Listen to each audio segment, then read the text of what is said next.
Nós vamos falar sobre observações de OVNIs em partidas de futebol.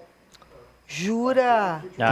OVNIs que surgiram em momentos em que ali estavam disputando algum jogo, né? Oficial. Eu acho que o microfone do Albert não tá funcionando legal. Não. Compartilha com ele, Paulo, por favor. Isso. Se pudesse conferir, o Paulo vai falar de um jogo muito interessante que teve lá no Mato Grosso. Entre Vasco e Operário do Mato Grosso. E como é que chamava o campeonato brasileiro na época? Que não era Brasileirão, não, era outro nome. Isso foi que ano, vocês lembram? 1982. Copa União, olha só, que preste atenção, olha que interessante, Paulo. Bom, então é o seguinte, eu vou começar aqui com esse jogo, que foi entre o Vasco e o Operário, lá em Campo Grande, Mato Grosso do Sul. Maior avistamento coletivo de um OVNI. Eu vou pedir para a nossa querida Amanda aí colocar a imagem número 1, que é a imagem do Morenão, do estádio Morenão lá no Campo Grande, que foi palco do maior avistamento coletivo da história, até hoje no mundo, de objetos voadores não identificados. 24 mil pessoas? Tinha mais ou menos 24 mil pessoas em campo, contando ali jornalistas e tal. Só que na época, apesar do jogo ter sido transmitido colorido, a cores, né? Acho que foi uma das primeiras transmissões ali a cores. Ali é uma foto do estádio Morenão, né, em Campo Grande. Hoje ele está praticamente abandonado, né?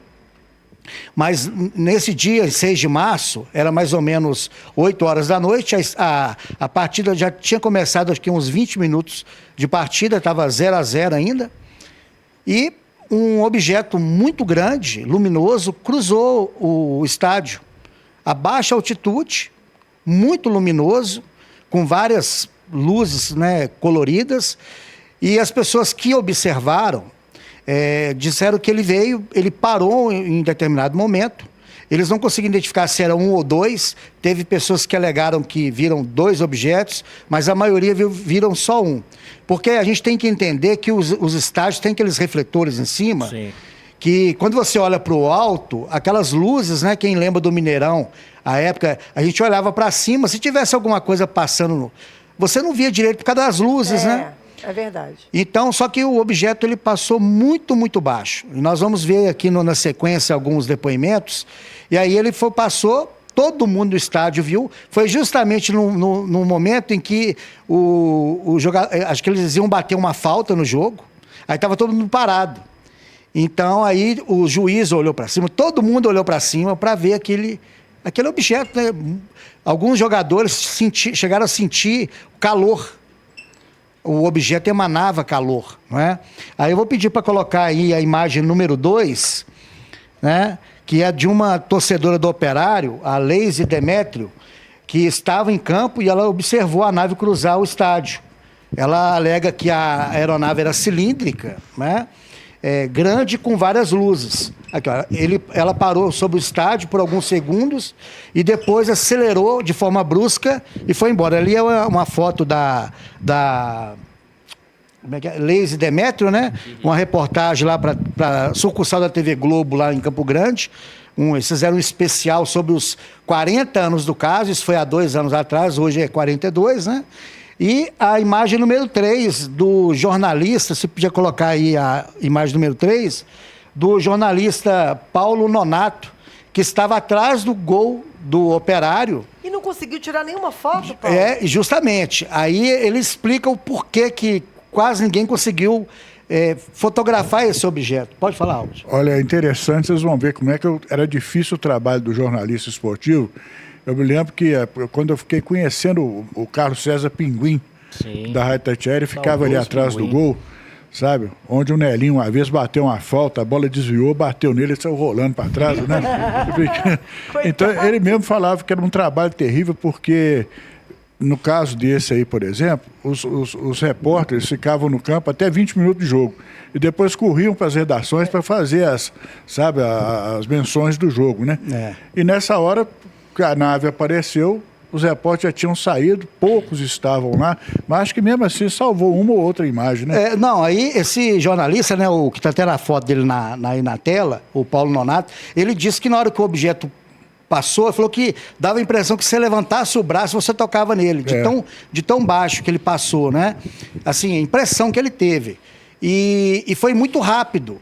E eu acredito que as filmadoras à época, né, não era igual hoje, que tem essa flexibilidade, né, elas só filmavam ali o campo, elas não tinham aquela capacidade de virar e filmar o céu. E também tinha aquela questão dos refletores. As câmeras eram de 3 bicos, né, que eles falavam, aquelas câmeras que tinham 3, né, que eles viravam... A mídia, à época, foi questionada por que não tinha fotos. Então, eles explicaram, olha, no momento, além de ter sido muito rápido, o ângulo em que ele apareceu não favorecia a gente tirar uma foto. O que explica, só que todos os jornalistas que estavam em campo, eles viram os objetos, né, os jogadores do Vasco, do Operário, fora as pessoas que moram no entorno do Morenão e também viram, né? Então, aí tem a imagem no 4, que eu vou pedir para colocar, que é uma frase, né, lá, 24.575 pagantes, né, 24 mil, que foi a maior observação coletiva da história, até hoje registrada, de um objeto voador não identificado. Então, assim, derrubando aquela máxima, né, dos físicos, das pessoas que não acreditam no fenômeno, que diz que a coisa pode ser alucinação coletiva. Eu tenho 2 comentários para fazer nisso aí. Aliás, os vascaínos que estão agindo, o Vasco perdeu de 2-0 esse jogo. Então, o curioso da coisa é que quando a gente fala, por exemplo, que só aparece para lugares isolados, não. Por exemplo, você pega Baldim, Jabuticatubas, todos lá, Passatempo, todos os lugares que nós visitamos, uma multidão de pessoas vendo a coisa, falando, olha lá e tal, você viu a cidade inteira comentando no outro dia. Justamente. Agora, quando uma pessoa é perseguida, que eles querem pegar, aí não. Aí é quando a pessoa está isolada ou quase. Mas na maioria das vezes, eles estão sendo mostrando, apareceu na praça lá em Passatempo, o Faleiro começou a pesquisar, o pai dele, né? Através dessas... Existem vários casos, por exemplo, na França mesmo, nós vamos mais para frente falar aqui, em 54, que teve uma onda na França em que várias cidades observaram os objetos cruzando, então foram várias observações coletivas, mas em número, essa do Morenão, né? Aí tem até a imagem número 5 aí do jornal Correio do Estado. Só complementar aqui, o Ademar José Givaer, que é ufólogo também, Não, né? Ele morreu, né? Morreu em 2022. Sim, falecido já. E ele ressalta aqui, o jogo foi transmitido, mas as câmeras pesavam 100 quilos na época. Então era muito difícil girar o equipamento e mostrar algo que aconteceu em cerca de 1 minuto. Além disso, estava bem longe de existirem celulares. Então é essa questão mesmo, né? Da logística. Não, se fosse hoje, talvez nós teríamos aí... aquela aí... primeira filmagem que eu fiz do Ocilo e do Joaquim Eloy, eu fiz com a filmadora mais moderna que tinha na época, que tinha acesso aos mortais, né? Que era uma Panasonic, que tinha uma bolsa do lado, que vinha a câmera aqui em cima. Então era uma coisa rudimentar, mas funcional. Porém, estava longe, foi em 1987, 86, 87, 88. Em 82, nós nem pensávamos. As câmeras que nós mortais tínhamos eram uma Zenit, sabe, uma Olympus Triple, aquelas porcarias que, né? Mas era o que é impossível. Mas ali na tela, né, quem estiver vendo pela TV, uma cópia do jornal Correio do Estado, lá de Campo Grande, que o jogo foi no sábado e o jornal saiu na segunda. O Vasco perdeu de 2-0 para o Operário. Eu não lembro quem foi que fez os gols, não sei se foi o Cocada que fez os gols. O Cocada era do Operário. Então, o Cocada do Operário que fez os gols contra o Vasco. O Cocada do Operário, mas o gol não foi dele. Então, ali, um OVNI, espetáculo na capital, tá vendo? Então, assim, foi noticiado esse avistamento, né? Saiu em vários jornais e também saiu na revista Placar, numa capa icônica do Renato Gaúcho, que vou pedir para colocar aí a imagem número 6, que eu acho que todo mundo que vê a capa dessa revista Placar vai lembrar, né? Quando o Renato Gaúcho tinha aquela fama dele, né, com a faixinha na testa, né? A imagem número 6 da revista Placar. Galanteador, Renato. Aí na capa da revista Placar saiu assim, o dia em que o disco voador baixou em campo. Tá vendo? Olha isso. Sensacional. As capas da Placar eram sensacionais. Tá vendo embaixo lá, ó, o dia, lá embaixo tá lá, o dia em que o disco voador baixou em campo. Ou seja, as pessoas que desconhecem, assim, poxa, pouca gente sabe disso, mas foi uma coisa que foi bem divulgada, saiu na revista Placar. A revista Placar, para quem é essa geração nova, né, o Matheus, o Antonelli, né? Era a fonte de informação, de referência em futebol, era a revista Placar. Eles só não tinham bom gosto de capa, né, gente? Porque essa faixinha do Renato Gaúcho não tá boa, não. Mas as capas da Placar geralmente eram conceituais, né? Eram capas mais chamativas. Eles pegavam um jogador e faziam algumas... Por exemplo, se fosse hoje, eles pegariam ali o Hulk, faria ele estilizado, quer dizer, né? Seria mais ou menos o estilo da... Então, saiu uma matéria muito legal, inclusive essa revista eu comprei ela pela internet.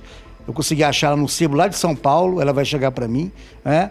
Então, assim, e tem um vídeo que eu peguei na internet, eu fiz uma edição dele bem curtinha, né, aqui pro programa, mas quem tiver nos ouvindo pelo rádio são 3 depoimentos. Um do jogador do Operário, Cocada, que ficou famoso nesse jogo. Outro é do jogador do Vasco, Rondinelli, muito famoso. E também do Operário, o jogador Pastoril. Como estava a partida naquele momento e o que você estava fazendo? Estava lotado, todas as tomadas, lotado. Nós estávamos já no primeiro tempo e eu estava bem aqui nessa linha médio meio campo, colado já protegendo a passagem do Pedrinho. Pedrinho, lateral do Vasco. Foi um facho de luz muito forte, grande, enorme, com potencial de luminosidade muito grande. Ela passou e uma coisa assim de não piscar de olhos. Aí o Pedrinho ainda perguntou, mas o que é isso? Eu disse para ele assim, olha, o aeroporto é aqui do lado, eu acredito que seja um avião que passou rasante aqui procurando pouso. E segue o jogo. E seguiu. Colocada. Um delírio regional, folclore do Mato Grosso do Sul? Não. Os jogadores do Vasco também não esqueceram. Olhei para cima e vi o facho de luz bastante claro se esvaindo, sumindo. Logo após que só, você vê às vezes 2 jogadores no pé. O que será isso? Eu estava lá, eu vi. Eu tive o privilégio de ver e sentir o corpo arrepiar, a perna tremer. Olha, é uma sensação não ruim, entendeu? Não é ruim. É uma sensação assim gostosa, mas ao mesmo tempo é uma coisa, vamos dizer assim, arrepiante, né? Uma sensação gostosa. Viu aí? Deve ser uma sensação gostosa. Viu aí, né? Então, assim, tem mais outros depoimentos. Esse aqui foi só que eu separei, pincelei, né? E tem um depoimento interessante, que é do Francisco Serafim de Barros. Ele era superintendente do Banco da Amazônia, que ele morava ao lado do estádio Morenão. Ele disse que quando o objeto passou, ele falou que, fazendo as folhas das árvores do quintal dele murcharem. Todas as folhas murcharam depois que o objeto passou, porque ele falou que ele emanava muito calor. Então, assim, essa observação lá no Morenão, ela é clássica e nós, ufólogos, já sabemos disso, né? E sempre aparece, quando você coloca alguma coisa na internet, hoje é fácil, né? Porque a pessoa vai lá e faz um comentário. Então, quando você posta lá, aparece assim, eu estava nesse jogo, a minha mãe lembra disso. Então, é icônico aqui no Brasil. E nós vamos entrar agora num jogo que foi lá na França, OVNIs em Florença, que foi um jogo que aconteceu em 27 de outubro de 1954, quando a equipe da Florentina estava fazendo um jogo treino lá no estádio, né? Aí vou pedir para colocar a imagem número 7, por favor. O jogo foi às 14 horas e acho que 3 ou 2 objetos. Ali uma reportagem do jornal, né, lá de Florença, falando sobre a observação no estádio. O que aconteceu? Tinha em campo mais ou menos umas 10 a 12 mil pessoas vendo o jogo, né? E apareceram 2 objetos que, segundo eles, era muito parecido com a descrição dada no Morenão. O mesmo formato, praticamente, sabe? Só que como era de dia. E eles puderam notar bem a aparência metálica desse objeto e as cores, né? Então, aí eu vou pedir para colocar a imagem número 8, que é do repórter, que saiu uma matéria Quer ver? Deixa eu ver, a imagem número 8, é isso mesmo. O que acontece? Quando esses objetos passaram por sobre o estádio, Ali, tá vendo? Ali tem uma foto do estádio com uma concepção artística. E ali uma pequena foto de uma senhora segurando um filamento branco. O que aconteceu nesse jogo? Além dos OVNIs aparecerem de dia para essa multidão, caiu como se fosse uma teia de aranha do céu, que é o que a gente classifica na os cabelos de anjo, que são chamados, você vê a coincidência que existe aqui no caso do Hospital da Baleia. O Uvel, você vê como é que são as coisas, recolheu os tais filamentos que pareciam cabelos de anjo, eram vários. Ele recolheu aquilo tudo e guardou num pacotezinho, né? E levou para casa, deixou no congelador para mandar para análise na Universidade Federal, ou na Católica, não me lembro. E de repente, no outro dia, ele, antes de acordar, a funcionária, a empregada, chegou para preparar as coisas do café da manhã e abriu o congelador para preparar um peixe, uma coisa assim, para o almoço, né? E ela pegou aquela coisa, cheirou, foi que estava podre. Foi essa coisa mal cheirosa, jogou no lixo. O lixeiro passou e foi embora. Então, levou a única prova concreta que nós tínhamos do caso. Né? A sorte que lá em Florença, né, várias pessoas recolheram amostras desse filamento. E um deles, que era um estudante de química, teve a curiosidade de levar para a faculdade e fazer uma análise, né? E aí a análise deu que era um composto de boro, silica, cálcio e magnésio. Quer dizer, foi a primeira vez que fizeram uma análise do que a gente na ufologia classifica de cabelos de anjo, que isso é muito, já foi relatado na ufologia várias vezes. E esse caso lá na Itália, né? Você teve a magnitude do que foi lá, Fernanda. Várias casas tiveram um telhado coberto com esse material, que parecia uma teia de aranha. E aí, alguns céticos, né? Vamos para a explicação dos céticos agora. Explicaram que era um fenômeno natural e que esse filamento poderia ser um agrupamento de aranhas, que o vento levou a teia delas e ela cobriu. Só que os OVNIs foram vistos e as pessoas viram esse filamento cair, né, diretamente dos objetos. E esses objetos que foram vistos nesse dia, eles continuaram sendo vistos lá na França durante meses. Tanto é que configurou na onda de 54, que a gente até fez uma matéria na OVNI Pesquisa número 12, do Márcio, nosso correspondente que mora hoje na França. Um abraço para o Márcio, né, o Márcio Vicente Teixeira. Ele fez uma matéria muito boa. E tem fotos assim de tudo branco, parecendo aquela gosma, um algodão doce, sabe? Então foi a primeira vez que esse material foi recolhido e foi analisado, como o Albert citou muito bem aqui. Então, né? Igual eu falo, né? A mesma possibilidade dessa explicação dos cientistas de lá, os pesquisadores de lá, ser verdadeira, é a mesma do Saci cruzar as pernas. Não dá. Então não tem condição. E a gente fica, né?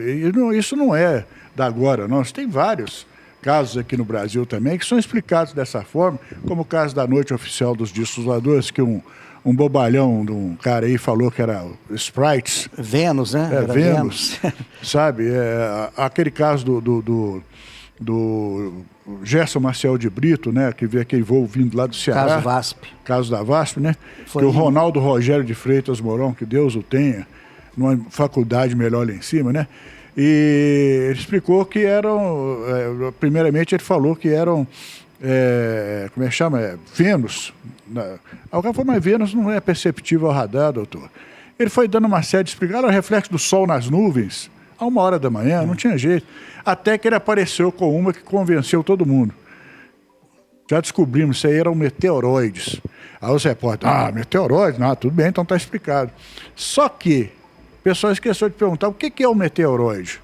Meteoroide é um corpo ainda no espaço, uma pedra, qualquer coisa que venha do espaço, que quando entra na atmosfera começa a queimar, aí vira um meteoro. E se tocar no chão, meteorito. Então, que é isso? Não persegue um avião durante 2 horas. Entendendo? E um piloto com a classificação do Gerson Marcel de Brito, com tantas 1000 horas de voo que ele tinha, não ia confundir aquilo com... Agora, o curioso é que dentro dessa nave estava Dom Aloysio Loscheider, lendo um jornal, quando foi anunciado, senhores, olham para o lado de fora da aeronave, do lado esquerdo do avião, vocês vão ver um disco voador. A aeromoça passou correndo e falou assim, Dom Luiz, o senhor não vai ver o disco voador? Eu falei, tô muito cansado, deixa o disco voador lá fora. Como se fosse uma coisa assim, corriqueira, né? Inclusive, isso saiu, essa declaração dele saiu na revista Alvin Pesquisa. Mas só para encerrar aqui, esses 2 casos que eu citei, do Morenão e do jogo da Fiorentina, né, em 54, eles são os mais conhecidos. Porém, existem outros, inclusive um jogo que tinha o Pelé, que foi um jogo em 67 entre os times do Grêmio e do Santos, aqui, ó, no qual, inclusive, o Pelé atuava. O jogo foi interrompido por 4 minutos, porque os torcedores, em vez de estarem prestando atenção nos jogadores, estavam olhando para o céu, né? Avistaram OVNIs, luzes brilhantes que iluminavam o estádio. Né? Então, e também em 26 de julho de 74, 3 mil espectadores assistiram o jogo entre o Americano e o Sapucaia, lá no estádio Godofredo Cruz.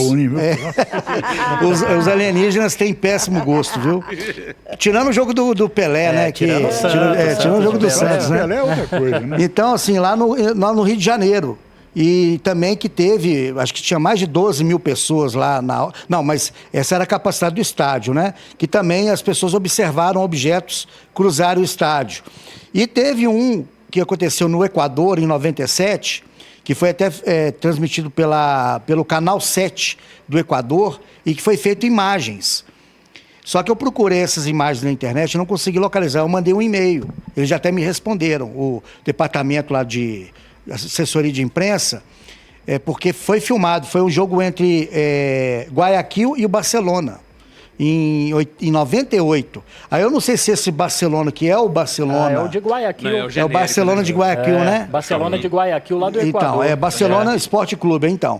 E eles viram também, para você ver, um charuto cercado de luminosidade intensa, parecido com aquilo que foi visto lá no Morenão.